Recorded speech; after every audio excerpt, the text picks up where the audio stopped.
নমস্কার বন্ধুরা, আমার চ্যানেলে সবাইকে স্বাগত। আজকে আমি চিংড়ি মাছ রান্না করব। চিংড়ি মাছ পটল আলু দিয়ে ঝোল রান্না করব। বাজার থেকে বড় বড় চিংড়ি এনেছে। মাছগুলি এখন কেটে বেছে নেব। মাছগুলি কেটে বেছে তারপর আপনাদের দেখাচ্ছি।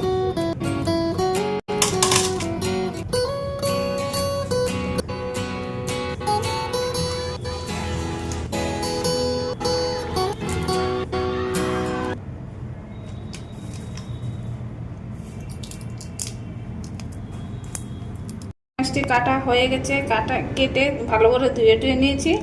এবার পটল আলুগুলি কাটবো।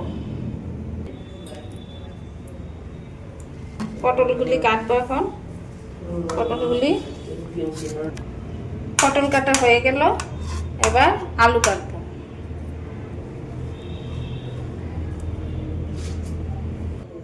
আলুও কাটা হয়ে গেছে। এবার এগুলি ধুয়ে নেব, তারপর ভাজবো। পটল আলু কাটা হয়ে গেছে। এবার চিংড়ি মাছগুলি ভাজবো। কড়াইটাতে তেল দিয়ে দিচ্ছি।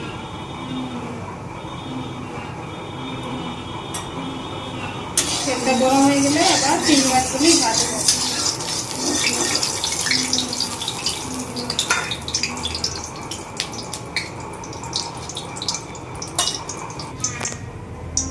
চিংড়ি মাছের মধ্যে নুন হলুদ দিয়ে দিলাম। দিয়ে মেখে নিয়ে কড়াইতে দিয়ে দেবো। কড়াইতে দিয়ে দিই।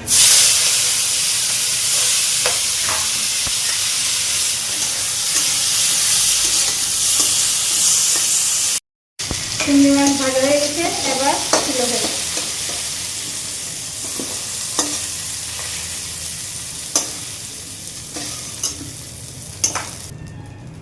এবার একটু তেল দেব, দিয়ে পটলগুলি ভাজবো।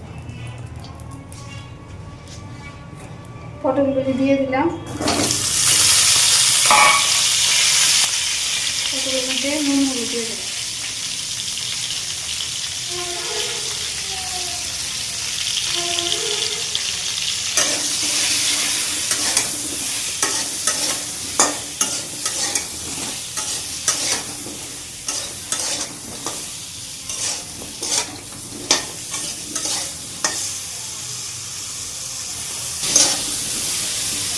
পটলটা হলুদ লবণ মিশিয়ে নিলে এবার কিছুক্ষণের জন্য ঢাকনা দিয়ে দেবো।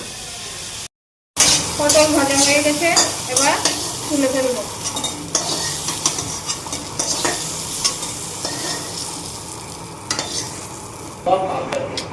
আবার তেল দিয়ে দিলাম আরেকটু। এবার এর মধ্যে শুকনো লঙ্কা দেবো। শুকনো লঙ্কাটা ভাজা হয়ে আসলে তেজপাতা দেবো।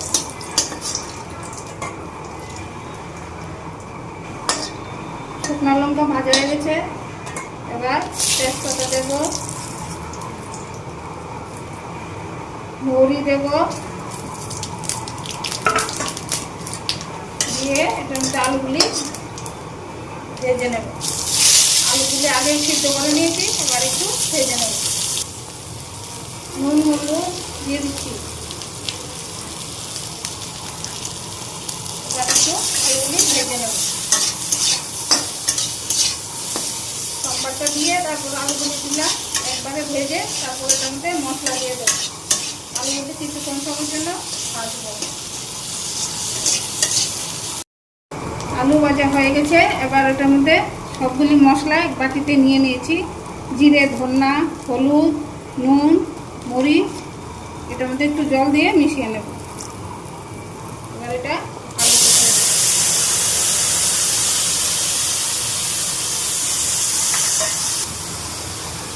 পটলটাও দিয়ে দেবো। এবার মশলা কষাতে দেবো। মশলা কষে আসলে তারপর মশলা কষানো হয়ে গেছে। এবার জল দিয়ে দেবো।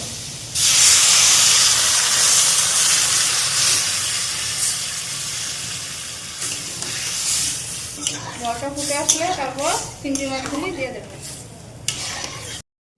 একটু লঙ্কা গুঁড়া দিয়ে দেব। আবার একটু ফুটতে দেবো। এবার চিংড়ি মাছগুলি দিয়ে দেবো। চিংড়ি মাছগুলি দিয়ে আবার একটু করতে দেবো। হয়ে গেছে, এবার গ্যাসটাও বন্ধ করে দেবো। আবার বাটিতে নামিয়ে দেবো।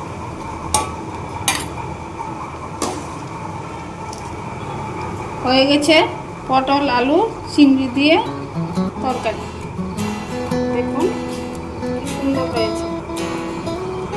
বাড়িতে আপনারা এভাবে বানিয়ে খাবেন, দেখতে খুব সুন্দর হয়েছে, খেতেও দুর্দান্ত লাগে। যদি ভালো হয়ে থাকে, ভিডিওটি যদি ভালো লেগে থাকে তাহলে লাইক শেয়ার